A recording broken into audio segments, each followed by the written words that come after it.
Number one India वाले come on. Bharat में cricket को लेकर भला कौन दीवाना नहीं है। इस खेल का उत्साह और उमंग तब घोर निराशा में बदल जाता है जब टीम इंडिया खराब प्रदर्शन करती है या कोई महत्वपूर्ण मैच हार जाती है। हम सबकी उम्मीदों पर पानी फिर जाता है। और चलो स्कोर नहीं हुआ 134, बस शुरुआत हमने सही की थी पर वो पकड़ नहीं पाए। फील्डिंग और में लैप्स रहे ना काफी अच्छे। हाँ, फील्डिंग में तो बहुत डिसअपॉइंटमेंट थी, सोचा नहीं था, ये तो बहुत बेकार फील्डिंग थी।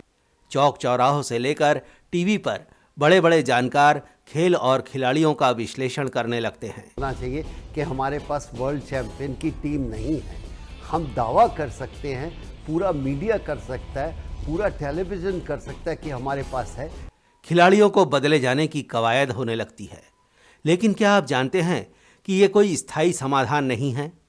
दरअसल टीम इंडिया को सबसे ज़्यादा ज़रूरत अध्यात्म से जुड़ने की है, क्योंकि खेल एक आध्यात्मिक क्रिया है।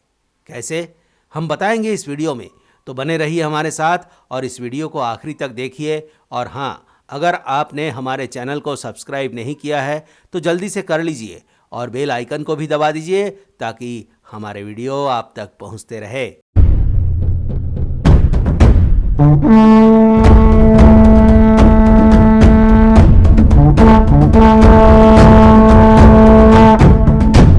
खेलते हैं, बहुत प्रेशर है, तो मैं एक ही चीज कहता हूं, मत खेलो।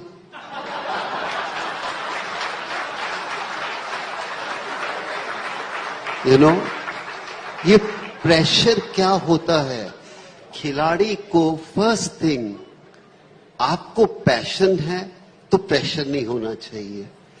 एंड ये वर्ड, अमेरिकन वर्ड आ जाते हैं ना, ये प्रेशर है, डिप्रेशन है, ये मेरे को नहीं समझ आता। कपिल देव साहब एकदम ठीक कह रहे हैं। प्रेशर और स्ट्रेस के साथ मैदान में उतरने को खेलना तो बिल्कुल ही नहीं कहा जा सकता है। खेलते तो हम इंजॉयमेंट के लिए ही हैं, फिर ये तनाव कहाँ से आ गया? लेकिन तनाव को आप इग्नोर भी नहीं कर सकते, क्योंकि तनाव तो खेल की उत्पत्ति के साथ ही इसमें शामिल रहा है।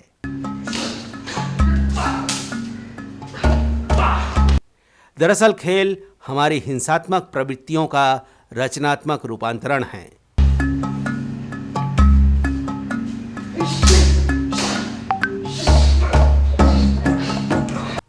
खेल का आविर्भाव या आविष्कार ही इसी थ्योरी पर हुआ है।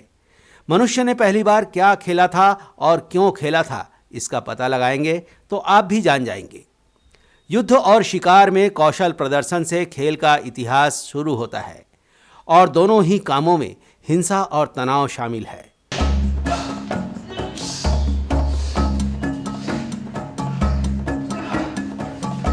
हमने खेल को बढ़ावा दिया और नए नए खेल बनाकर अपनी हिंसात्मक प्रवृत्ति का रचनात्मक रूपांतरण तो कर दिया है, लेकिन वास्तव में इसमें हम पूरी तरह से सफल नहीं हो पाए हैं।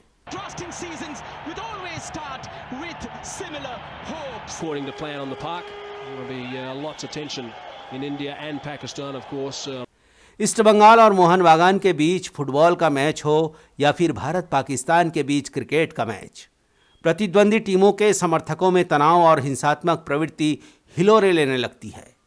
समर्थकों के अंदर पैदा होने वाली ये उत्तेजना खिलाड़ियों तक पहुंच जाती है और वो तनाव में आ जाते हैं।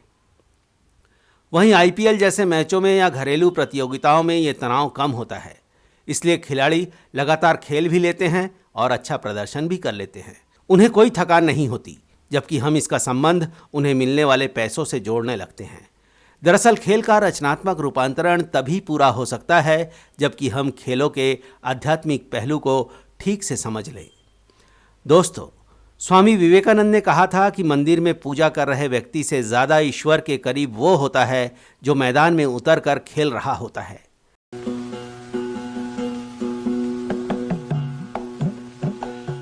उनका आशय किसी भी काम में अपना 100% देने का है। आपका कर्म ही आपको ईश्वर तक ले जाता है। आप अपने काम में कितना डूबे हुए हैं, यही आपकी साधना है। पूजा करने के दौरान किसी का भी ध्यान भटक सकता है, कई तरह के विचार मन में आ सकते हैं, लेकिन मैदान में खेल रहा खिलाड़ी पूरी तरह से अपने काम में समर्पित होता है। उसका ध्यान अगर चूका तो वो ठीक से खेल नहीं पाएगा। ठीक से खेलना और उसमें अपना 100% ध्यान देना बिना अध्यात्म के संभव नहीं है। एक जानकारी के मुताबिक फुटबॉल के वर्ल्ड कप का फाइनल मैच 3.25 अरब लोग देखते हैं। ये संख्या दुनिया की लगभग आधी आबादी होती है और साथ ही ये आंकड़ा दुनिया की तमाम वयस्क आबादी के बराबर है। ये 3.25 अरब लोग उन 11 लोगों को देख रहे होते हैं जो फुटबॉल को एक दिशा में पहुंचाने की कोशिश कर रहे होते हैं, जबकि दूसरे 11 लोग उसी फुटबॉल को दूसरी दिशा में पहुंचाना चाह रहे होते हैं। सद्गुरु कहते हैं कि बुनियादी रूप से हम खेल को बॉल की वजह से या खिलाड़ी के कौशल की वजह से नहीं देखते, बल्कि हम खेल को इसलिए देखते हैं कि कोई बॉल को इस तरह से मार रहा है मानो उसका जीवन उसी पर निर्भर हो। किसी भी चीज में डूबने या उतरने की एक ऐसी प्रबलता या गहराई है जो पूरी दुनिया को इसे तल्लीनता से बैठकर देखने के लिए मजबूर कर देती है।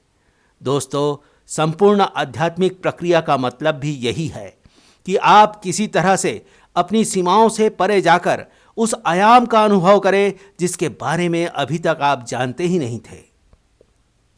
किसी खेल मुकाबले की पवित्रता इसी में है कि उसमें खिलाड़ी मानवीय सीमाओं के पार चला जाता है और ऐसी अवस्था को प्राप्त करता है जो आमतौर पर उन लोगों के लिए होती है जो अध्यात्म में डूबे होते हैं। ध्यान के माध्यम से हम अपने अंतःकरण के गहनतम तलों पर छपी हुई स्मृतियों, संस्कारों, वृत्तियों को समाप्त करके आध्यात्मिक प्रगति, चेतना के विकास और मानसिक स्थिरता की ओर आगे बढ़ते हैं। स्वामी विवेकानंद की शिकागो यात्रा के दौरान घटी एक घटना का यहाँ पर जिक्र करना जरूरी होगा। धर्म संसद में अपना व्याख्यान देने के बाद एक दिन स्वामी विवेकानंद शहर में टहलते टहलते मिशिगन नदी के एक पुल पर जा पहुंचे। वहां कुछ युवक एयरगन लेकर पानी में बहते अंडों के छिलकों पर निशाना साध रहे थे। स्वामी जी वहीं ठहर गए और युवकों का खेल देखने लगे। कई कोशिशों के बाद भी युवकों का निशाना नहीं लग रहा था। स्वामी जी हंसने लगे। अपनी असफलता पर एक सन्यासी को हंसता देख युवक चिढ़ गए। वो स्वामी जी से अंग्रेजी में कहने लगे कि आपको क्या लगता है कि ये आसान काम है? स्वामी जी ने कुछ नहीं कहा। हाथ बढ़ाकर एक युवक की एयरगन ले ली और पानी में बहते अंडों के छिलकों पर निशाना लगाना शुरू कर दिया।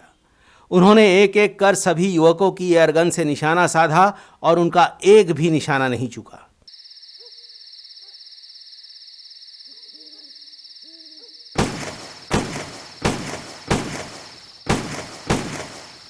युवक तब और हैरान रह गए जब उन्हें यह पता चला कि स्वामी जी ने पहली बार किसी एयरगन को हाथ लगाया है, जबकि ये युवक तो कई सालों से प्रैक्टिस कर रहे हैं। दोस्तों, ये कुछ और नहीं बल्कि ध्यान का ही कमाल था। टीम इंडिया को भी अपराजेय होने के लिए अध्यात्म की शरण में जाकर ध्यान करना होगा। एकाग्रचित होकर जब हमारे खिलाड़ी मैदान में उतरेंगे, फिर ना कोई प्रेशर होगा और ना तनाव। और यकीन मानिए, ध्यान की सही ट्रेनिंग से कुछ ही दिनों में टीम इंडिया का विजय पताका चारों ओर फहराता दिखाई देगा। और हाँ, अध्यात्म या ध्यान की किसी भी प्रक्रिया का किसी भी पंथ या संप्रदाय से कोई लेना देना नहीं है। दोस्तों, ये पेशकश आपको कैसी लगी हमें कमेंट करके ज़रूर बताइएगा और हमारे चैनल को लाइक कीजिएगा और इसे अपने मित्रों और परिचितों को फॉरवर्ड भी ज़रूर कीजिएगा। धन्यवाद दोस्तों। Thank